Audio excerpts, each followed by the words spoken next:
Bonjour à tous, vous le savez, Intramuros parle du design sous toutes ses formes et depuis quelques années du design automobile.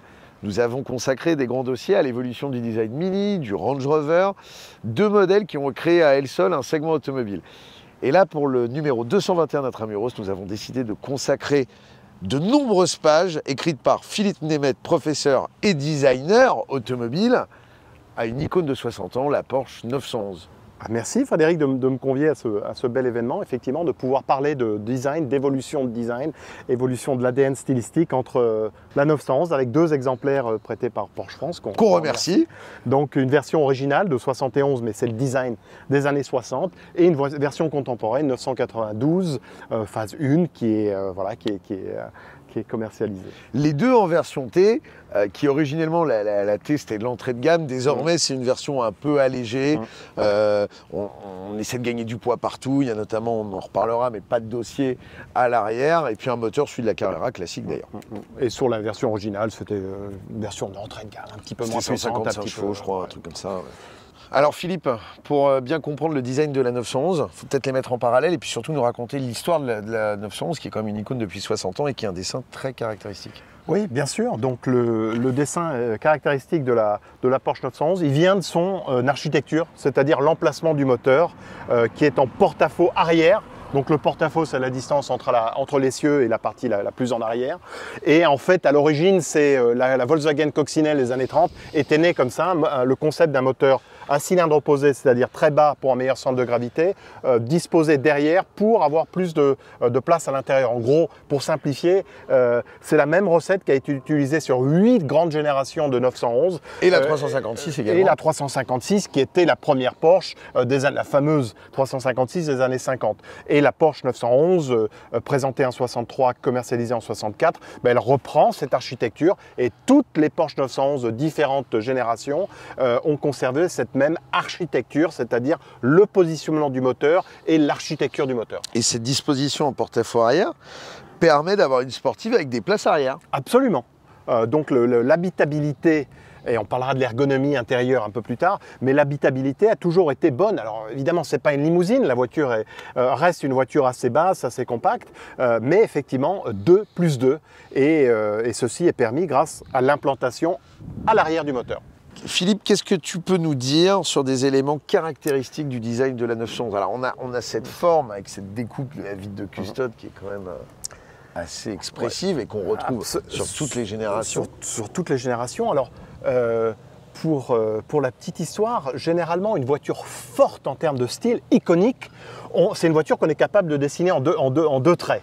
Et souvent, les designers dessinent des profils. Et une 911, effectivement, quelqu'un qui sait dessiner peut dessiner une 911 très facilement. Les codes caractéristiques, effectivement, ce porte-à-faux arrière assez long, cet arrière fuyant.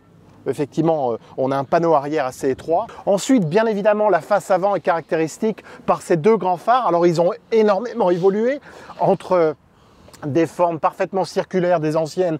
Ensuite, il y a eu les générations des années 90, les 996 avec des feux beaucoup plus dessinés. Mais on est revenu à des feux d'une lecture simple, même si ce ne sont pas des cercles, ce sont des ovaux. Alors ce qu'on peut dire, avant de parler du dessin des jantes qui ont évolué, les roues, déjà sur l'ancienne, donc voiture des années 60, même si celle-ci est de 71, les roues étaient déjà bien à l'extérieur. Et en fait, ça, ce sont les codes d'une voiture moderne. Aujourd'hui, on construit une voiture en termes de design basée sur ces 4 roues.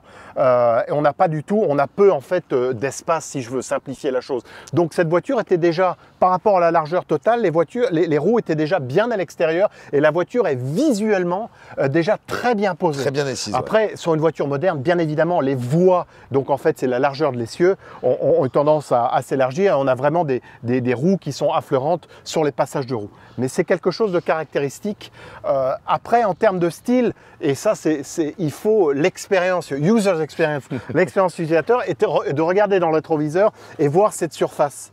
Alors une Porsche n'a pas d'arêtes vives. Bon, bien sûr, il y a quelques arêtes sur la gouttière, sur l'ancienne. Il y a deux, trois petites arêtes sur les diffuseurs ou sur les parties pour des raisons aérodynamiques. Mais en termes de traitement de surface, on est sur quelque chose de totalement lisse, mais tendu. Quand on a des surfaces galbées, ça ne veut pas dire que c'est mou.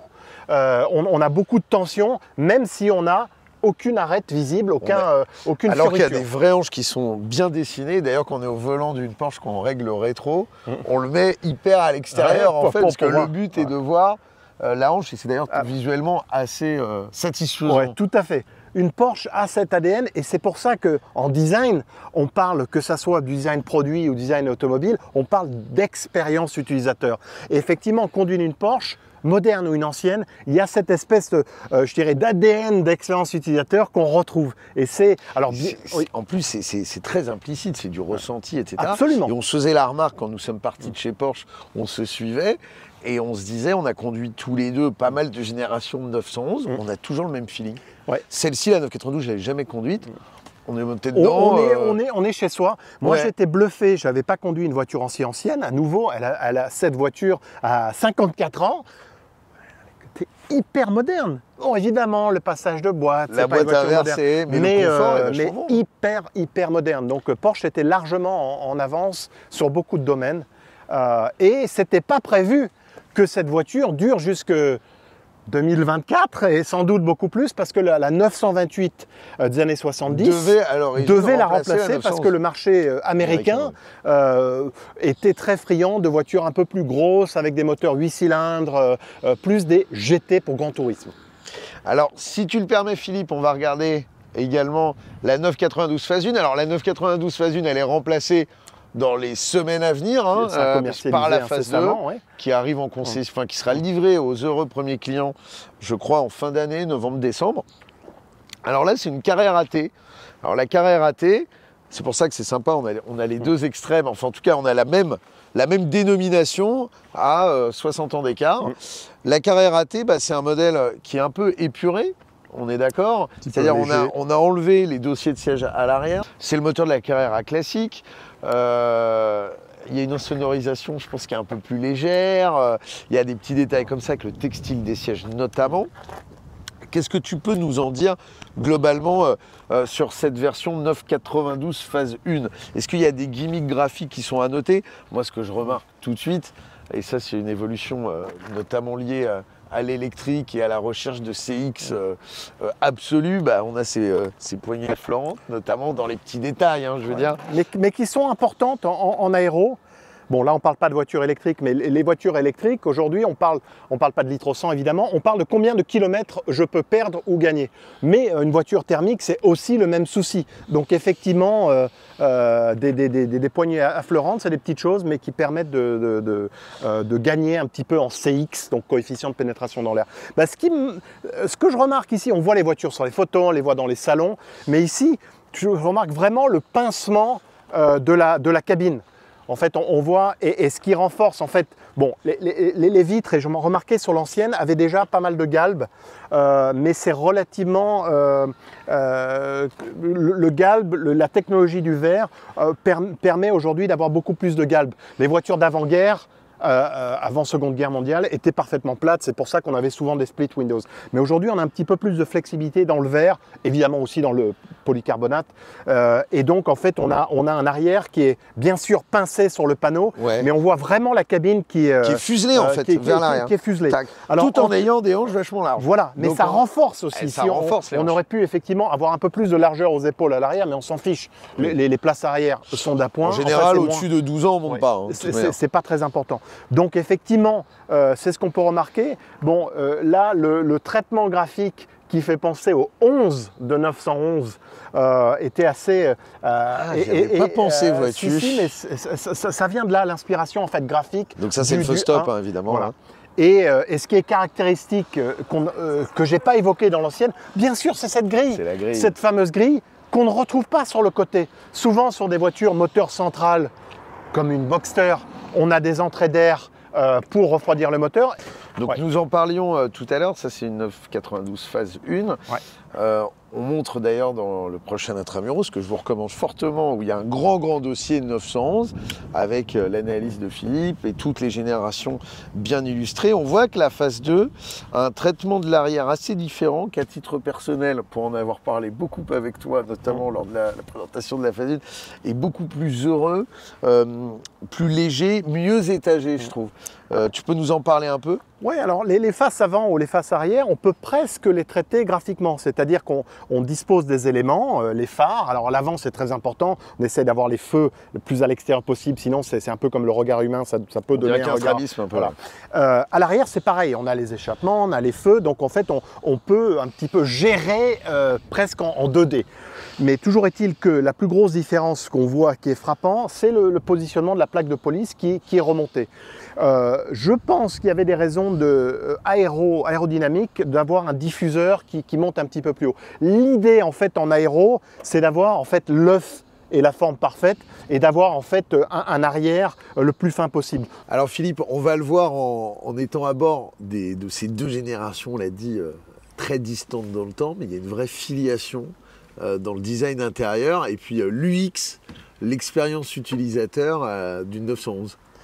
Oui, alors bon, tout d'abord, c'est sans doute souvent, c'est les intérieurs, ce sont les intérieurs qui vieillissent plus. Quand on voit les voitures des années 50, 60, 70, on est souvent déçu par l'intérieur.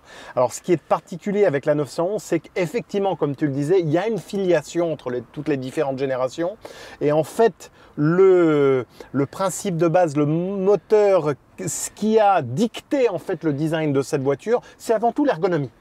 L'ergonomie de conduite, avec une évidemment bonne ergonomie, surtout la vue des différents compteurs avec ce gros contour au centre qui est resté analogique 60 ans après, le gros contour au centre, le fait d'avoir en fait les instruments à 2 étages. En fait, c'est une planche de bord, il y a le premier étage avec tous les instruments de bord, le contour comme on l'a dit, mais évidemment le chronomètre qu'on va retrouver sur les versions plus modernes, et un second étage où on a toutes les commandes annexes, c'est-à-dire chauffage, bon, la petite boîte à gants, ça c'est un rajout moderne, bien évidemment ça date pas des années 60. Tout comme les prises USB en dessous.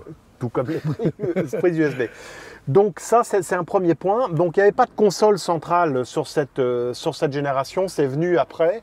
Mais il y a un retour sur la 992, retour à cette planche de bord, et surtout sur la phase 2, qui était un peu modifiée. En 2 niveaux, vraiment très horizontal. Avec 2 niveaux. Ensuite, ce qui est remarquable pour cette voiture, de 1971, mais conçue dans les années 60, c'est qu'elle est étonnamment cossue, étonnamment bien finie. On ne voit pas de tôle apparente, même les montants sont garnis. Et puis aussi, alors moi j'en avais pas le souvenir, il y a beaucoup de matières différentes. On le voit, alors ça sont les sièges mythiques avec le pied de poule, ouais. le Sky, hein, parce qu'on est sur les Sky. Ouais, ouais. Et puis là, ici, c'est... on a du thé. Alors là, on a une espèce de cuir tressé.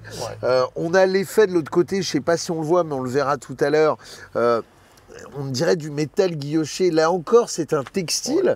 Donc, il y a une variété, effectivement. C'est vachement varié. Ils étaient avant-gardistes sans utiliser de bois ou de cuir sur cette voiture. On est sur effectivement différentes textures, différents revêtements qui aujourd'hui a une place absolument prépondérante.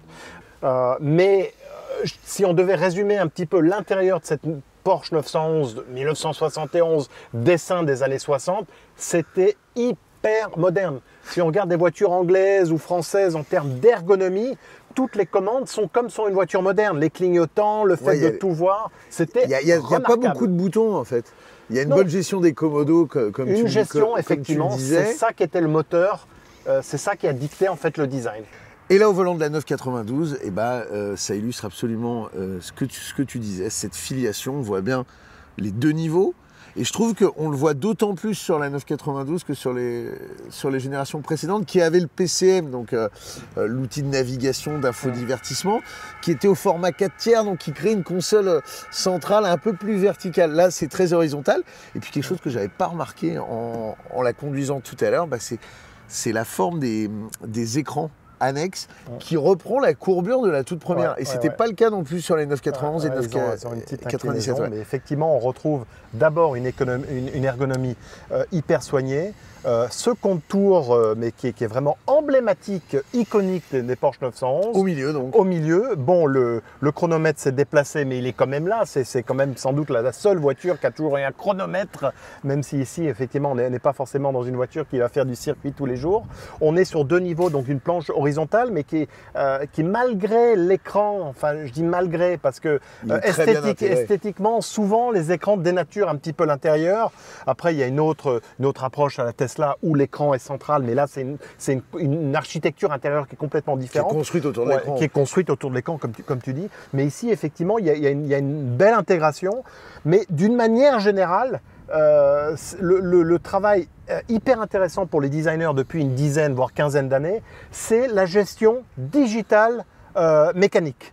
Et où est-ce que se situe l'ergonomie parfaite? C'est entre les deux. Il y a effectivement un certain nombre de touches qui restent à commande haptique, à commande physique.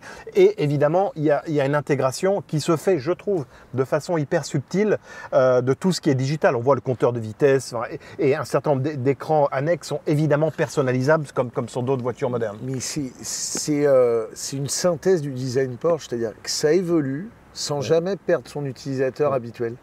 C'est-à-dire, on sent bien, quand on a déjà conduit des Porsche, on trouve tout de suite, on n'a pas tâtonné une seule fois. Quoi. Et puis, il y a un petit détail, mais les Porschistes le savent, la clé de contact est à gauche. Toujours à gauche. On va pas rappeler pourquoi, parce qu'on gagne du temps en entrant et en mettant le contact. Il n'y a pas de bouton, mais il y a toujours, effectivement, on n'insère plus la clé comme sur l'ancienne, mais il y a toujours ce bouton qu'on va tourner sans des aiguilles du montre, c'est assez rigolo. Mais en résumé, si tu peux me permettre, un peu le résumé, c'est d'arriver à ce meilleur compromis, c'est-à-dire rester sur une esthétique simple, lisible, compréhensible. Souvent on dit les voitures modernes, je ne les comprends pas.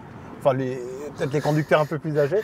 Donc on est sur une lecture compréhensible, lisible de l'ergonomie, lisible des commandes. On a effectivement, qu'on ait 25 ans ou 85 ans, on n'est pas complètement perdu. La plus jeune génération sera ravie de tout ce qui est réglage interactif et c'est assez bien fait.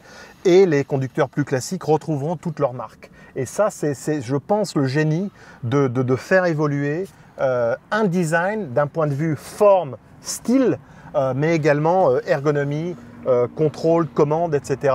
Et de jongler entre cette partie interactive, ces écrans, pour faire simple, et la partie haptique, la partie physique des boutons, comme sur un avion, d'avoir effectivement des boutons en retour de force. Eh bien, merci beaucoup Philippe pour toutes ces explications et ces décryptages du style de la 911. C'était un plaisir de te recevoir. Mais avec grand plaisir. Alors, je ne sais pas, comme les diamants sont-ils éternels? Est-ce que la 911 est éternelle? Je pense que elle devait disparaître dans les années 70, elle n'est pas morte. Et 8 générations, plus de 60 ans, et toujours ces mêmes codes, cette même revisité, mais toujours aussi fort. C'était le mot de la fin. Merci encore. Et en attendant, on peut te retrouver chez nos amis de POA. Excellente chaîne YouTube où tu as un programme dédié finalement, où tu analyses le design automobile. De toute voiture, ça s'appelle Secret de Design, il y a presque 40 vidéos en ligne de voitures de toute époque. Chaîne présidée et présentée par l'ami Renaud Robaudy, qu'on salue au passage. À très bientôt.